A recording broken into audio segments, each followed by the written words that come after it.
नमस्कार, स्वागत है आप सभी का देश देशांतर में। मैं हूं प्रीति सिंह। विज्ञान को मानव प्रगति की जीवन रेखा बताते हुए उपराष्ट्रपति एम वेंकैया नायडू ने कहा है कि विज्ञान तर्कसंगत जांच की भावना के बारे में है, जो हमारे जीवन का मार्गदर्शन कर सकता है।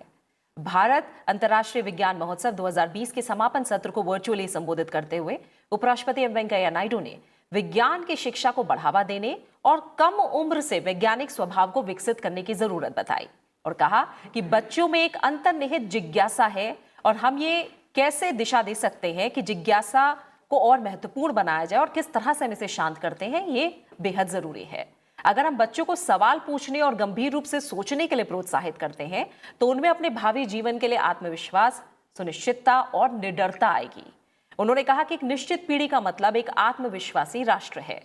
उपराष्ट्रपति ने माता पिता और शिक्षकों से अपील की है कि बच्चों पर जवाब देने के लिए दबाव ना बनाएं, इसके बजाय उनसे धीरे धीरे सवाल पूछने के लिए कहें। उन्होंने युवा काल से ही विज्ञान की शिक्षा को बढ़ावा देने और वैज्ञानिक दृष्टिकोण का संचार करने पर बल दिया। साथ ही कोविड महामारी से मिली महत्वपूर्ण सीख पर जोर देते हुए उन्होंने कहा कि हमें अनुसंधान और विकास में निवेश और उसे जारी रखने और आत्मनिर्भर बनाने के प्रयास करने की भी जरूरत है। हमारा अंतरिक्ष कार्यक्रम इस बात का उदाहरण है कि किस प्रकार आत्मनिर्भरता हासिल की जा सकती है। देश देशांतर में आज हम चर्चा करेंगे कि कैसे देश के युवाओं में ज्यादा से ज्यादा वैज्ञानिक प्रवृत्ति और तार्किक और गहन सोच, साथ ही रचनात्मकता को बढ़ावा दिया जा सकता है। और इस चर्चा में हमारे साथ 3 खास मेहमान शामिल हो रहे हैं। हमारे साथ है डॉक्टर अरविंद सी रनाडे, वैज्ञानिक, विज्ञान प्रसार, CSIR। साथ ही हमारे साथ जुड़े हैं जयंत सहस्त्रबुद्धे जी, राष्ट्रीय संगठन सचिव, विज्ञान भारती। और हमारे साथ जुड़ी है डॉक्टर रंजना अग्रवाल, निदेशक, CSIR, national institute of science, technology and development studies. आप तीनों मेहमानों का बहुत बहुत शुक्रिया हमारे साथ इस चर्चा में शामिल होने के लिए। रनाडे सर, पहले आपसे शुरुआत करूंगी। हम देखें तो युवा, ये जाहिर सी बात है कि युवा शक्ति देश और किसी भी समाज की रीढ़ होती है। उपराष्ट्रपति ने कहा है कि कम उम्र से ही वैज्ञानिक सोच को बढ़ावा दिया जाना चाहिए। इसकी आवश्यकता आज के दौर में कितनी है? जैसे आपने जिस बात का जिक्र किया, एक बात हमें हमेशा याद रखनी होगी कि जब भी बचपन में जब हम किसी भी बालक को देखते हैं तो उसके मन में प्रश्न पूछने की एक ललसा जो होती है वो स्वाभाविक है। और उसी ललसा को देखते हुए माननीय उपराष्ट्रपति जी ने उस भावनाओं को समझते हुए मुझे लगता है कि 2 बहुत महत्वपूर्ण विषयों की बात की। एक तो उन बच्चों के अंदर स्वाभाविक जिज्ञासा जो होती है उसको हमें लगातार निखारते रहना चाहिए और उन बच्चों के अंदर एक वैज्ञानिक दृष्टिकोण लाने की हमें कोशिश करनी चाहिए।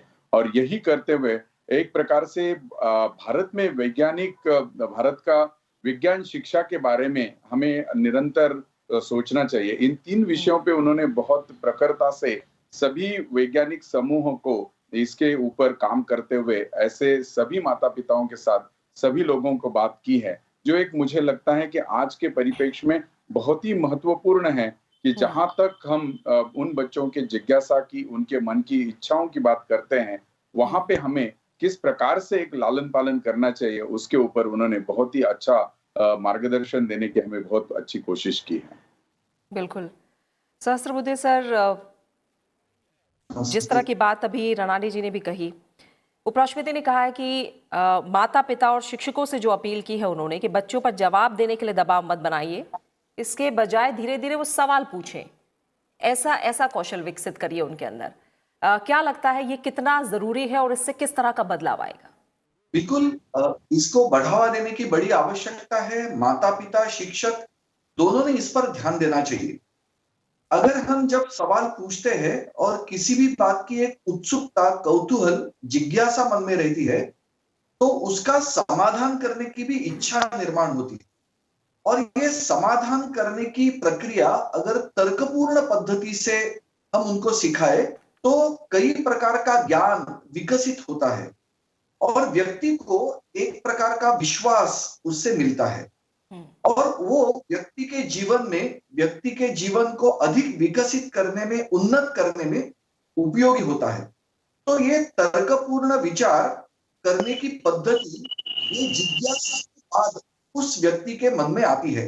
तो इस प्रकार की प्रक्रिया, पहले जिज्ञासा, कौतूहल, उस कौतूहल का समाधान करना, उसके लिए तर्कपूर्ण विचार पद्धति उसके कारण व्यक्ति के अंदर जीवन में एक विश्वास का निर्माण, ये एक श्रृंखला है। उस श्रृंखला का निर्माण इस जिज्ञासा के कारण होता है। इसको सतत विकसित करना ये आवश्यक है। उसके कारण व्यक्ति का जीवन भी स्वाभाविक रीति से उन्नत होता है। बिल्कुल।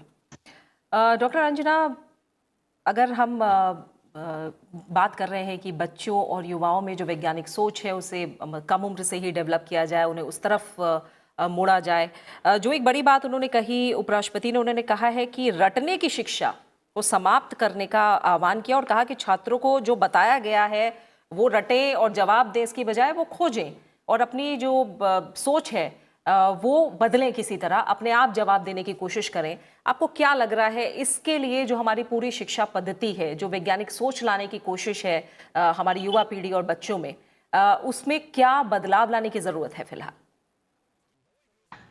मुझे लगता है माननीय उपराष्ट्रपति जी ने जो बात कही है उसके ऊपर हमें गहन चिंतन करने की जरूरत है। अगर हम पीछे जाएं और अपनी शिक्षा पद्धति देखें तो हमारे बच्चों को एक नेचर के साथ, प्रकृति के साथ इंटरैक्ट करने का मौका मिलता था। वो अपने आसपास चीजों को होता हुआ देखते थे और वो जो उनके अंदर एक जिज्ञासा होती थी उसके बारे में जानने की कोशिश करते थे।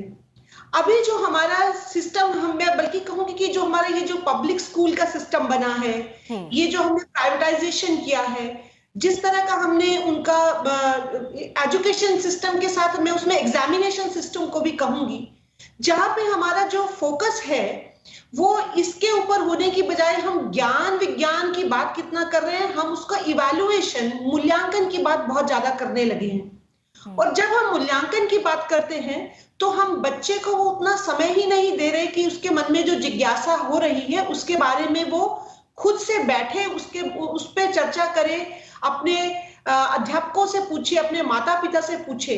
तो हम उस बच्चे को एनकरेज भी कर रहे हैं कि आप इसको रट लें और आप इसको एग्जाम में लिखे और आपको अच्छे नंबर लेके आने हैं। और अगर पूरा सिस्टम इसको आप बचपन से लेके, अगर मैं इसको आपको हाई स्कूल और फिर हायर एजुकेशन की तरफ लेके जाऊं तो आपको लगेगा पूरा सिस्टम हमने कैसा बना दिया है कि अंक लाना हमारा प्राथमिकता हो गई है, कितना ज्ञान है वो हमारी प्राथमिकता नहीं है। बच्चे को आईआईटी में एडमिशन लेना है, उसको मेडिकल कॉलेज में एडमिशन लेना है, तो हमारा जोर ये है कि वो सवाल को कैसे हल कर लेता है।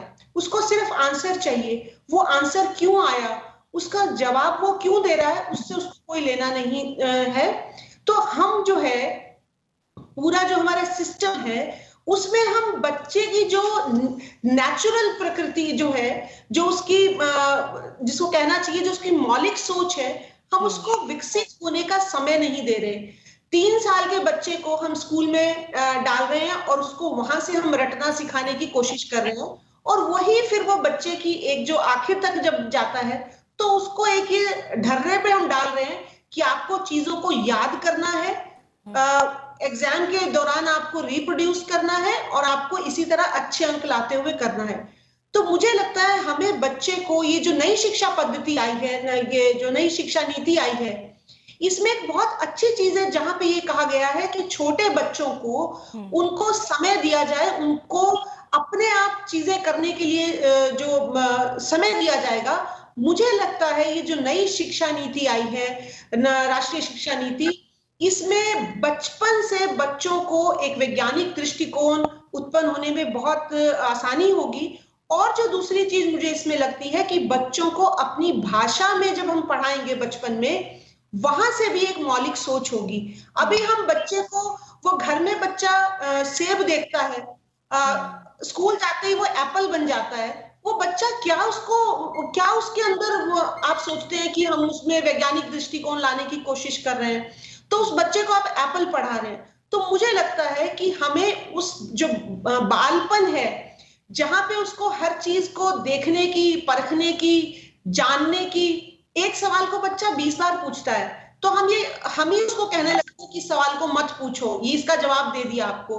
तो मुझे लगता है बच्चों को अगर हम समय देंगे और जिस तरह का वातावरण होना चाहिए उसको, उसकी सोच विकसित करने का, तो उसमें वैज्ञानिक दृष्टिकोण जरूर उत्पन्न होगा। ठीक है। और डॉक्टर रनाडे, जब हम वैज्ञानिक सोच की बात करते हैं, हम चाहते हैं कि विज्ञान के क्षेत्र में ज़्यादा से ज़्यादा बच्चे रुचि लें, युवा इस तरफ अपना ध्यान दें ज़्यादा, तो हम देखते हैं कि करियर ऑप्शन के तौर पर भी युवा विज्ञान को चुने, ये भी एक बड़ी बात सामने आती है। और जो बात कही है उपराष्ट्रपति ने, उन्होंने कहा है कि जो अधिकांश भारतीय विज्ञान है उसका इतिहास बहुत समृद्ध रहा है और जो हमारी उपलब्धियां हैं उनका जश्न होना चाहिए। क्या आपको लगता है कि जो विज्ञान के क्षेत्र में हमारी बड़ी उपलब्धियां हैं उनके बारे में आम लोगों तक कम जानकारी जा पाती है, जिससे वो जो उत्सुकता होनी चाहिए वो कम होती है और इसे काफी बढ़ाया जा सकता है अगर हम अपनी उपलब्धियों को ज्यादा से ज्यादा लोगों तक पहुंचाएं तो? माननीय उपराष्ट्रपति जी ने दो चीज की बहुत मुख्य रूप से बात रखी। एक तो भारतीय शिक्षा पद्धति जो रही है हमारी, अगर हम एक परंपरागत अगर चीज को देखते हैं तो एक बालक हम उसको कब मानेंगे कि उसने शिक्षा ली है, उसके एक कई सारे पैमाने होते थे, कई सारे उसके आधार स्तंभ होते थे, तब जाके हम विद्यार्थी को उसने शिक्षण लिया या उसने अध्ययन किया, उसके मूल्यांकन की अलग अलग स्थितियां थी। और आज के परिप्रेक्ष्य में जैसे रंजना जी ने कहा कि आज का पूरा जो पाठ्यक्रम है वो मूल्यांकन आधारित है, कि जिसमें हमें अगर उस सवाल का जवाब उस समय अगर उस विद्यार्थी के मन में आता है, तभी वो विद्यार्थी अगली कक्षा में जाने के लिए उसको हमें अनुमति देते हैं। लेकिन हम पारंपरिक पद्धति की शिक्षा जो लगभग अगर 18वीं 19वीं सदी में भारत से लुप्त हो गई, उसके कई सारे कारण रहे, उसमें अलग प्रकार का मूल्यांकन की पद्धति रही, जिसमें एक प्रात्यक्षिक जीवन में विद्यार्थी कितना कुशलता से उस विषय को समझ पाता है, उसमें कई सारे सवाल जो एक सामाजिक रूप से उसके मन में एक बनाए जाते थे कि जो विद्यार्थी एक शिक्षा पद्धति से निकलेगा तो उसके जीवन में आने वाले सभी सवाल को, सभी प्रश्नों को कितने सक्षमता से और कितने आत्मविश्वास से उस सवाल का जवाब दे पाएगा, और उन सवालों के जवाब देते हुए उसका वैज्ञानिक दृष्टिकोण विकसित हो, ऐसी पद्धति हमारी रही है। लेकिन कहीं ना कहीं शायद इसी कारण माननीय उपराष्ट्रपति जी ने इन सभी चीज का जिक्र करते हुए कहा कि भारत की विज्ञान शिक्षा, इसके ऊपर भी हमें सोचने की आवश्यकता है, और साथ ही साथ में वैज्ञानिक दृष्टिकोण निर्माण करने के जो आधार स्तंभ हैं और साथ ही साथ में शिक्षा पद्धति में भी उसके अलग अलग पैमाने देखने पड़ेंगे। यही चीज की बात उन्होंने करते हुए हमें नजर आता है। और जैसे राणा सर से भी मैं यही जानना चाह रही थी, सहस्त्रबुद्धे सर, ये कितना ज़रूरी है जो बात उपराष्ट्रपति ने कही कि जो हमारी उपलब्धियां हैं वो उनका जश्न मनाया जाए और आम लोगों तक पहुंचाया जाए। हम जानते हैं कि इसरो के का जब नाम आता है तो उपलब्धियां कम पड़ जाती हैं, इतना कुछ है हमारे पास, हमने दुनिया को इतना कुछ दिया है अंतरिक्ष विज्ञान के क्षेत्र की बात करें। और जब अंतरिक्ष विज्ञान की बात आती है, हम जानते हैं कि कहीं ना कहीं बच्चों के मन में भी वो एस्ट्रोनॉट बनने का और क्या है अंतरिक्ष, उसके बारे में जानने का, उस खोज को जानने की जिज्ञासा कहीं ना कहीं बढ़ती है। तो आप मानते हैं कि अगर आम लोगों तक ये उपलब्धियां पहुंचाई जाएं तो हम कहीं ना कहीं उस उत्सुकता को, उस जिज्ञासा को बढ़ा सकते हैं जो विज्ञान की तरफ जाती है? स्वाभाविक है, अपने देश में वैज्ञानिकों के द्वारा कई प्रकार की अच्छी खोजें, आविष्कार किए जा चुके हैं। अपना समाज को बहुत कम अगर वो जानना प्रारंभ करेगा तो उसके मन के अंदर भारत में जो विज्ञान विकसित होता है उसके बारे में एक विश्वास जग पाएगा। ये आत्मविश्वास से आत्मनिर्भरता की ओर ले जाएगा। तो भारत में विकसित विज्ञान अपने लोगों तक पहुंचाना और विशेष रूप से बच्चों तक पहुंचाना, ताकि बचपन से उनके अंदर अपने देश के बारे में, विज्ञान जो विकसित हो रहा है उसके बारे में एक विश्वास निर्माण हो पाएगा। सामान्य रूप से ऐसे देखते हैं, मैं कभी किसी विद्यालय में जाता हूं, किसी भी विज्ञान के सिद्धांत के नाम ये पश्चिमी जगत के व्यक्ति के द्वारा वो पाते हैं। बहुत ही थोड़े ऐसे नाम है जो भारतीय वैज्ञानिकों के नाम से वो सिद्धांत सामने आते हैं। उसको धीरे धीरे बदलना चाहिए। अपने देश में भी जो अच्छे आविष्कार हुए हैं उनको बच्चों तक पहुंचाना, ताकि वो ये भी समझे कि मेरे देश में भी बहुत सारे ऐसे वैज्ञानिक आविष्कार हो चुके हैं और उसके कारण आधुनिक विज्ञान विकसित हुआ है। इस प्रकार का विश्वास बच्चों के अंदर और कुल मिलाकर समाज के मन में आना चाहिए। इसलिए अपने देश में जो वैज्ञानिक उपलब्धियां है उसको समाज तक ले जाना बेहद जरूरी है। बिल्कुल। डॉक्टर रंजना, अगर हम वैज्ञानिक सोच की बात कर रहे हैं और जैसे मैंने कहा कि अगर युवा विज्ञान के क्षेत्र में अपना करियर बनाने की सोचते हैं तो आपको क्या लगता है किस तरह की चुनौतियां अभी हैं जो सामने हैं? क्योंकि हम जानते हैं अगर विज्ञान अनुसंधान और शोध की बात करें तो ये थोड़ा टाइम टेकिंग है, एक लंबा वक्त लगता है इसमें आगे बढ़ने के लिए। उस दौरान करियर का होना या फिर हम कहें कि करियर के तौर पर उसे सोचना, इसके बीच में किस तरह की चुनौतियां हैं जो युवाओं के सामने आती हैं? वैसे तो मुझे ये कहते हुए हर्ष होता है कि भारत में अगर हम देखें तो विज्ञान को लेके युवाओं में काफी उत्साह है और हायर एजुकेशन में बहुत से हमारे जो युवा पीढ़ी है वो इसमें दिलचस्पी दिखा रही है।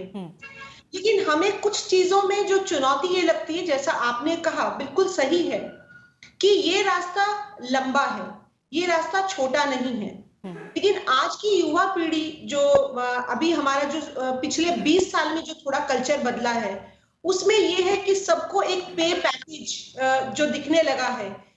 इवन जब वो +2 में भी होता है तो वो पे पैकेज से शुरू करता है, तो उसको एक शॉर्टकट चाहिए अभी आज के समय में। आप देखेंगे कि अपने IITs में भी जो बच्चे प्रवेश लेते हैं, NITs में भी जो बच्चे प्रवेश लेते हैं, वो देश के आप मानेंगे कि सबसे हम उनको सबसे होशियार बच्चे मान रहे हैं, सबसे जिन्होंने सबसे अधिक अंक प्राप्त किए हैं और जिनको सबसे ज्यादा हमने इंटेलिजेंस को इंटेलेक्ट क्वोशिएंट में बहुत ऊपर रखा है। वो बच्चे भी बीटेक की डिग्री हासिल करने के बाद विज्ञान को आगे परस्यू ना करके वो भी कुछ मैनेजमेंट करके कुछ मार्केटिंग में जाना चाहते हैं, क्योंकि वहां पे उनको लगता है कि एवेन्यूज बहुत ज्यादा है। तो एक सोच जो हमारे अपने युवाओं में विकसित करना होगा कि विज्ञान का रास्ता लंबा हो सकता है, लेकिन इसका जो निकल के आएगा उससे आप लंबे समय में देखेंगे तो वो जो विज्ञान के राह पे चला है आखिर में जाके वो भी ऊंचाई पे उतनी ऊंचाई पे पहुंच सकता है। उसके अंदर भी नवाचार करने की अगर इच्छा है, वो अपना नए एंटरप्रेन्योरशिप क्रिएट कर सकता है। वो ना सिर्फ जॉब सीकर होने की बजाय वो जॉब प्रोवाइडर हो सकता है। तो उन बच्चों में अगर एक एक्साइटमेंट होगा साइंस को लेके, तब वो साइंस को परस्यू करेंगे। और उसके लिए जरूरी है कि हमारे पास रोल मॉडल्स हों, वैज्ञानिकों के तौर पे, टेक्नोक्रेट्स के तौर पे, एंटरप्रेन्योर्स के तौर पे। उन रोल मॉडल्स को अगर वो देखेगा तो वो उसकी तरफ बढ़ेगा। बिल्कुल। रनारे सर, एक बात और आती है जो ब्रेन ड्रेन को लेकर है कि हमारा जो हम जानते हैं हमारे पास क्षमता की कमी नहीं है हमारे युवाओं में, लेकिन ब्रेन ड्रेन ना हो और हमारे देश में ही रहकर वो और लोगों को भी एक तरह से जागरूक करें, उत्साहित करें और हमारा जो क्षमता है वो हमारे देश में ही रहे। क्या इसे लेकर भी अभी चुनौती है? और जिन चैलेंजेस की मैं बात कर रही हूँ कि अगर हम वैज्ञानिक दृष्टिकोण और विज्ञान के क्षेत्र में करियर को लेकर भी बात करते हैं युवाओं को लेकर, तो आपकी नज़र में क्या ऐसी चुनौतियां हैं जिन पर तुरंत ध्यान देने की ज़रूरत है? बिल्कुल, आपने जिस बात का जिक्र किया उसकी वजह से मुझे जिस कार्यक्रम के परिप्रेक्ष्य में आज हम चर्चा कर रहे हैं उसकी भूमिका मुझे बहुत महत्वपूर्ण लगती है, जिसका भारत अंतर्राष्ट्रीय विज्ञान महोत्सव शायद एक ऐसा महोत्सव है जिसमें एक व्यक्ति, एक विद्यार्थी के अंदर उसी सब चीजों को मन में एक आत्मविश्वास जागृत हो। और इसी कारण अगर आप देखेंगे कि खिलौने से लेके, खेल से लेके हम कैसे विज्ञान सीख सकते हैं, हमारे पास भारत के अलग अलग जो विभाग है उन्होंने किस प्रकार से विज्ञान एवं प्रौद्योगिकी में अपनी राह बनाई है और देश को गौरवान्वित किया है। और ऐसे कई सारे पहलू इस उत्सव के माध्यम से हम उन सभी युवाओं के साथ और बच्चों के साथ लेके जाना पसंद करते आए हैं। और पिछले 6 साल से, इनफैक्ट मैं इस साल का भी जिक्र करूं तो 6 साल हो गए हैं, हमने अलग अलग प्रकार की चीजों को लेकर उन युवा विद्यार्थियों के पास जा रहे हैं ताकि उसी से इनसे एक प्रेरणा मिले। और मुझे लगता है कि उपराष्ट्रपति जी ने सभी वैज्ञानिक समूह को, सभी अभिभावकों को और सभी पालकों को यही एक चुनौती और जैसे कहूं कि एक आह्वान किया है कि शायद इस महोत्सव में हमें बढ़ चढ़कर हिस्सा लेना चाहिए। उस महोत्सव में हमें हर प्रकार के व्यक्ति विशेष देखने को मिलते हैं जिन्होंने एक आत्मनिर्भर भारत बनाने के लिए प्रयास किया है। तो मुझे लगता है ब्रेन ड्रेन जो चीज हम आज भी देखते आ रहे हैं, शायद इस प्रकार के महोत्सव के कारण इसमें आमूलाग्र बदल होते हुए नजर आएगा, क्योंकि आज के विद्यार्थियों को उन चीज की बिल्कुल भी जानकारी नहीं है कि हमारे भारत देश के लिए किस प्रकार की चुनौतियां हैं, और वो चुनौतियों को हम अगर लेकर आ सकते हैं और उसके कुछ अगर हमें उत्तर मिल सकते हैं तो आप ही के माध्यम से आएंगे, ताकि उसकी वजह से विदेश और परदेश में जाकर उन देशों के साथ काम करते हुए हमारे कहीं ना कहीं हमारे देश की जो चुनौतियां हैं उसको हम एक तरीके से जिसको हम इग्नोर ना करें। इस प्रकार की कई सारी चीज इस महोत्सव के माध्यम से लोगों के बीच में लेके जाना चाहते हैं, और हम कई हद तक सफल होते हुए भी नजर आ रहे हैं। बिल्कुल।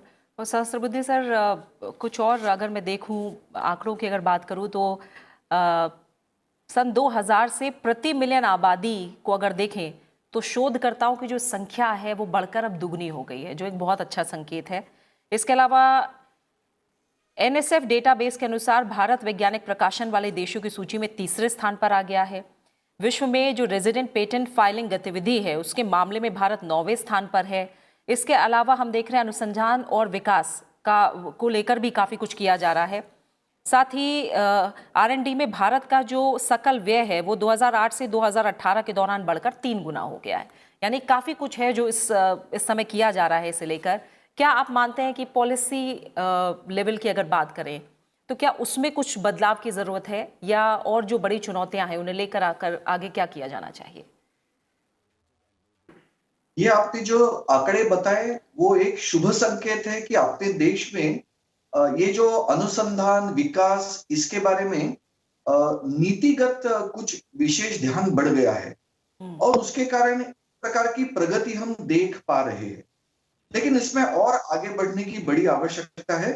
अनुसंधान विकास, इसमें हमने बढ़ोतरी कुछ प्रगति देखी है, लेकिन उसके बाद जो बहुत बड़ी बात आती है कि इस अनुसंधान के द्वारा क्या निकला, उसके कारण मौलिक ज्ञान निर्माण होना चाहिए।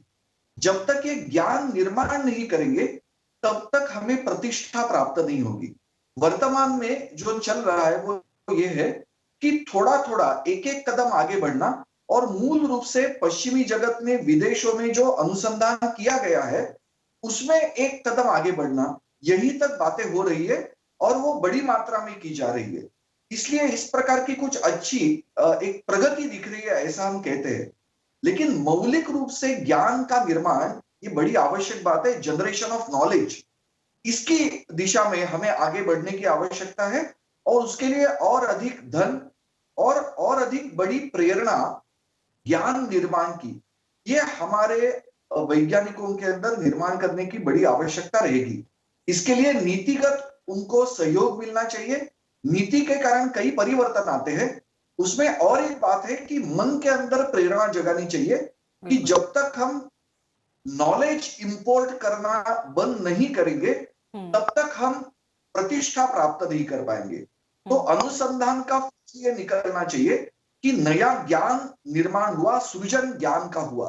तो इस दिशा में हमें आगे बढ़ना है, और मुझे विश्वास है कि ये जो नीतियां बन रही है अभी वर्तमान में इस सरकार के द्वारा, वो हमें इस दिशा में जरूर ले जाएगी। एक शुभ संकेत हमें दिख रहा है। बिल्कुल। और इसी के साथ कार्यक्रम का समय यही पूरा हो गया है। सहस्त्रबुद्धे सर आपका, रनाडे सर आपका, और रंजना जी, आप तीनों मेहमानों का बहुत बहुत शुक्रिया देश देशांतर में शामिल होने के लिए, इस चर्चा के लिए समय देने के लिए। तो विज्ञान की ज़रूरत कल भी थी, आज भी है और कल भी होगी। और हम जानते हैं कि युवा किसी भी देश का वर्तमान है तो भूतकाल और भविष्य का एक तरह से ब्रिज है, सेतु भी है। जाहिर है भारत में के युवाओं में क्षमता की कमी नहीं है, और विज्ञान के क्षेत्र में वैश्विक रूप से अग्रणी बनाने के लिए बड़े विज्ञान कार्यक्रमों को बढ़ावा देना, अनुसंधान और शोध को बढ़ावा देने की जरूरत है। लेकिन इसके साथ ही उतनी ही जरूरत बच्चों और युवाओं में वैज्ञानिक प्रवृत्ति को बढ़ावा देने की भी है। अभी भी दुनिया की कई बड़ी विज्ञान परियोजनाएं हैं जिनमें भारत कहीं ना कहीं शामिल है, लेकिन इसके बावजूद उनके बारे में आम लोगों को जानकारी बहुत कम है। कोशिश होनी चाहिए कि विज्ञान की उपलब्धियों को आम लोगों तक ज्यादा से ज्यादा पहुंचाया जाए, ताकि इस क्षेत्र का जो उत्साह है वो भी जमीनी स्तर तक पहुंच सके और बड़ी संख्या में युवा विज्ञान को करियर के रूप में भी अपनाने के लिए आकर्षित हो और वैज्ञानिक सोच को बढ़ावा मिले। इसी के साथ देश देशांतर में फिलहाल इतना ही। आप इस कार्यक्रम को YouTube पर भी देख सकते हैं। नमस्कार।